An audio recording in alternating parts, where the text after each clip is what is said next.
যে বাইরের রাজনীতি করতে করতে ডাকসুর অবস্থা আপনারা নিশ্চয় দেখছেন। আমাদের প্রতিপক্ষকে আমরা এত বেশি ছোট মনে করতে করতে আমরা স্বপ্নে বিপুল হয়ে গেছি যে তাদেরকে মানুষও মনে করতাম না। কখনো প্রতিপক্ষকে ছোট ভাবা উচিত না। কর্মী সম্মেলন হয় তাহলে এটা হয়ে যাবে আমাদের ও ঢাকা ডাকসুর মতো। আপনারা ইতিমধ্যে দেখছেন যে বাইরের রাজনীতি করতে করতে ডাকসুর অবস্থা আপনারা নিশ্চয় দেখছেন। আমাদের প্রতিপক্ষকে আমরা এত বেশি ছোট মনে করতে করতে আমরা স্বপ্নে বিপুল হয়ে গেছি যে তাদেরকে মানুষও মনে করতাম না। কখনো প্রতিপক্ষকে ছোট ভাবা উচিত না, কখনো প্রতিপক্ষকে দুর্বল ভাবা উচিত না। যেরকম খেলায় বলেন, রাজনীতিতে বলেন, প্রতিপক্ষকে আপনি যদি দুর্বল ভাবেন, ছোট ভাবেন, তাহলে আপনার পরাজয় নিশ্চিত নিশ্চিত নিশ্চিত। আমাদেরকে প্রতিপক্ষ কখনো ছোট ভাবা যাবে না। আমি মনে করি আজকে জাহাজবাড়ি স্বেচ্ছাসেবক দল আপনারা যে প্রোগ্রাম আয়োজন করছেন, আমাদের সকলে অক্লান্ত পরিশ্রম করে আজকে এই প্রোগ্রামকে আপনারা সফল করছেন, সেই জন্য আপনাদেরকে ধন্যবাদ জানাই। একই সাথে বলতে চাই, এই জাহাজবাড়ি ইউনিয়ন স্বেচ্ছাসেবক দল আমরা তিলে তিলে এটাকে গঠন করেছি। আমাদের আজকে উপজেলা স্বেচ্ছাসেবক দল নেতৃবৃন্দ আমরা সবাই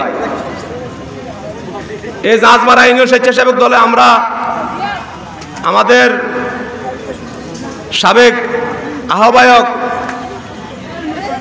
মরহুম আলাউদ্দিন, সে অক্লান্ত পরিশ্রম করছে স্বেচ্ছাসেবক দলকে প্রতিষ্ঠা করার জন্য। সে আজকে আমাদের মাঝে নাই। আমরা তার আত্মার মাগফিরাত কামনা করি। সেজন্য আল্লাহ তাআলা তাকে যেন জান্নাতের সর্বোচ্চ স্থানে তাকে যেন স্থান করে দেন। একই সাথে আমরা এই জাহাজমারা ইউনিয়নের যে আহ্বায়ক আলাউদ্দিন এবং শেখ ফরিদের যে কমিটিটা আমরা দিয়েছিলাম, সেই সময় আমরা কমিটিটা করছি একদম আলাউদ্দিনের বাড়ির পাশে, একদম ছায়াখালী বাজারের অনেক পশ্চিমে। ওই প্রোগ্রাম আমরা শুরু করার আগে সজব্বর থানা থেকে পুলিশ এসে দাঁড়াই আছিল না? সেই প্রোগ্রাম কি আমরা শান্তিভাবে করতে পারছি? আজকে আপনারা এখানে মাঠে প্রোগ্রাম করছেন, স্টেজ সাজাইছেন, লাইট দিছেন, মাইক দিছেন, সেদিন কি এগুলো ছিল? সেদিন তো ঠিক মতো আমরা টেবিলও পাই নাই, চেয়ারও পাই নাই। প্রোগ্রাম করতে গেলে আওয়ামী লীগের দুঃশাসন, শুধু বাধা আর বাধা। একদিকে প্রশাসন বাধা দিচ্ছে, একদিকে আওয়ামী লীগ বাধা দিচ্ছে। আপনারা সবাই সেটা তো ভুলেই গেছেন। 5 তারিখের আগে আমাদের উপর যে নির্মম অত্যাচার, সেটা আপনারা সবাই ভুলে গেছেন। সেটা ভুলে যাওয়ার কারণে আজকে আমাদের কর্মীদের মধ্যে একজনের প্রতি আরেকজনের মায়া, মমতা, ভালোবাসা কমে গেছে। আমাদের লোভ লালসার ঊর্ধ্ব থেকে আমরা আগের যে 5 তারিখে একজনের সাথে আরেকজনে একসাথে হাতে হাত রেখে কাঁধে কাঁধ রেখে প্রোগ্রাম করতাম, আমরা সেই দিনে ফিরে যেতে চাই। আমি মনে করি আমাদের ক্ষমতা দরকার নাই, আমাদের ওই 5 তারিখের আগে যে সম্পর্ক ছিল একজনের সাথে আরেকজনের মধুর সম্পর্ক, সেটাই দরকার। প্রিয় নেতৃবৃন্দ, আপনারা সবাই সজাগ দৃষ্টিতে থাকবেন।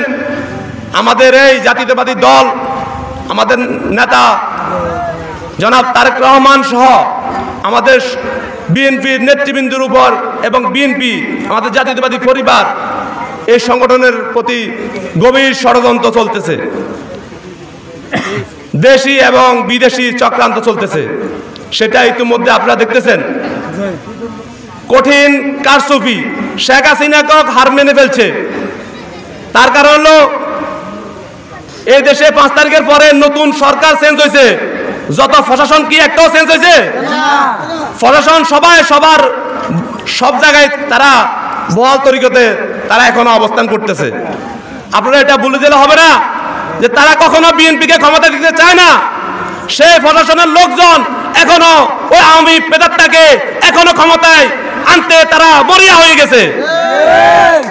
আমাদেরকে ঐক্যবদ্ধ থাকতে হবে। আগামী দিনের সকল ষড়যন্ত্র আমাদেরকে রুখে দিতে হবে। যদি বিএনপির বিরুদ্ধে কোনো ষড়যন্ত্র হয়, আমরা আজ থেকে শপথ গ্রহণ করতে হবে যে আমরা একজন আরেকজনের ভাই। 5 তারিখের আগে যেভাবে ছিলাম সেভাবে আমরা থাকবো।